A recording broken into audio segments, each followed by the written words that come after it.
Part 8. I had never seen my friend's face so grim or his brow so dark as it was when we turned from the scene of this investigation. We had walked several times up and down the lawn, neither Miss Stoner nor myself liking to break in upon his thoughts before he roused himself from his reverie. "It is very essential, Miss Stoner," said he, "that you should absolutely follow my advice in every respect." "I shall most certainly do so." "The matter is too serious for any hesitation. Your life may depend upon your compliance."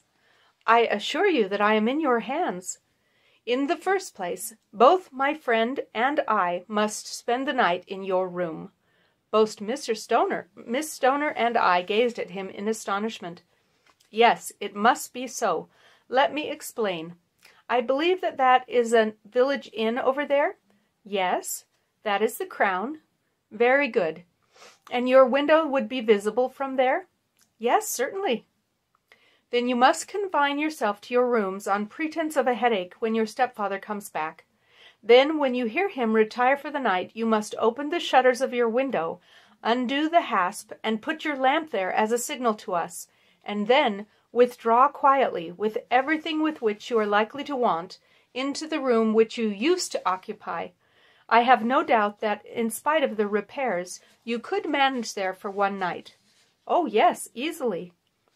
"The rest you will leave into our hands." "But what will you do?" "We shall spend the night in your room, and we shall investigate the cause of this noise which has disturbed you." "I believe, Mr. Holmes, that you've already made up your mind," said Miss Stoner, laying her hand upon my companion's sleeve. "Perhaps I have." "Then for pity's sake tell me what is the cause of my sister's death." "I should prefer to have clearer proof before I speak." "You can at least tell me whether my own thought is correct, and if she died from some sudden fright." "No, I do not think so. I think there was probably some more tangible cause. And now, Miss Stoner, we must leave you, for if Dr. Roylott returned and saw us, our journey would be in vain. Goodbye, and be brave, for if you will do what I have told you, you may rest assured that we shall soon drive away the dangers that have threatened you." Sherlock Holmes and I had no difficulty in engaging a bedroom and a sitting-room at the Crown Inn. They were on the upper floor, and from our window we could command a view of the avenue gate and of the inhabited wing of the Stoke Moran manor house. At dusk we saw Dr. Grimsby Roylott drive past, his huge form looming up beside the little figure of the lad who drove him. The boy had some slight difficulty undoing the heavy iron gates, and we heard the hoarse roar of the doctor's voice and saw the fury with which he shook his clenched fist at him. The trap drove on, and a few minutes later we saw a sudden light springing up among the trees as the lamp was lit in one of the sitting-rooms. "Do you know, Watson," said Holmes as we sat together in the gathering darkness, "I have really some scruples as to taking you tonight.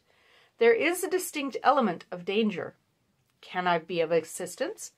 "Yes, your presence might be invaluable." "Well, then I shall certainly come." "It is very kind of you." "You speak of danger. You have evidently seen more in these rooms than was visible to me." "No, but I fancy I have deduced a little more.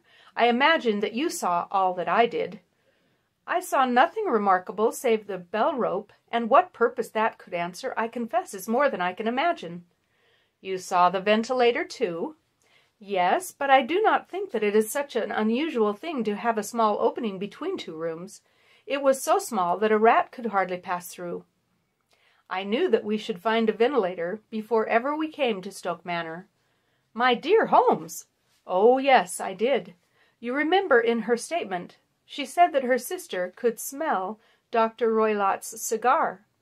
Now, of course, that suggested at once that there must be a communication between the two rooms. It could only be a small one, or it would have been remarked upon at the coroner's inquiry. I deduced a ventilator." "But what harm can there be in that?" "Well, there is at least a curious coincidence of dates. A ventilator is made, a cord is hung, and a lady who sleeps in the bed dies. Does not that strike you?" "I cannot as yet see any connection." Did you observe anything very peculiar about that bed? No. It was clamped to the floor. Did you ever see a bed fastened like that before? I cannot say that I have.